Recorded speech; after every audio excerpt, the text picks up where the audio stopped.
శ్రీమతే రామానుజాయ నమః. అస్మద్గురుభ్యో నమః. తిరుప్పావై వ్రతంలో ముఖ్యంగా మనకు కనిపించే పురుషకార స్వరూపిణి నీలాదేవి.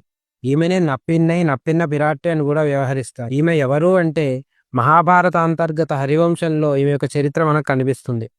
పూర్వం మిథిలా నగరంలో యశోదాదేవికి కుంభకుడు అనే తమ్ముడు ఉండేవాడు. అతని యొక్క కుమార్తె ఈ నీలాదేవి. అయితే అతని వద్ద ఎంతో పశు సంపద ఉండేది. అందులో 7 ఎద్దులు ఎంతో బలిష్టంగా పొగరుగా ఉండేవి. వాటిని లొంగదీసిన వారికి తన కూతుర్ని ఇస్తానని ప్రకటించాడు కుంభుడు. అయితే వాటిని కృష్ణ పరమాత్మ లొంగదీశాడు. ఈ 7 ఎద్దులు ఎవరు అంటే కాలనేమి యొక్క 7 కుమారులు ఒకానొక కారణం చేత ఈ విధంగా జన్మించారు. అయితే కుంభకుడు ప్రకటించినట్లు తన కుమార్తెను కృష్ణునికి ఇచ్చి వివాహం చేశాడు. ఈ కథ కృష్ణుడు గోకులంలో ఉండగానే జరిగింది. మరి నీలాదేవి ఎవరి అంశ అంటే వైకుంఠంలో నిత్యసూరిగణంలో కూడా మనకు నీలాదేవి దర్శనమిస్తుంది. స్వామి యొక్క ఔదార్యానికి గుర్తుగా నీలాదేవిని చెప్తారు. భక్తుని యొక్క పూర్వ దోషాలను స్వామి మన్నించడానికి నీలాదేవి యొక్క కటాక్షం అనేది జీవునికి ఎంతో ముఖ్యమైనది.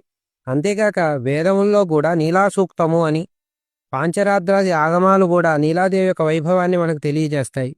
ఆమెయే మనకు కృష్ణావతారంలో పురుషకార స్వరూపిణి.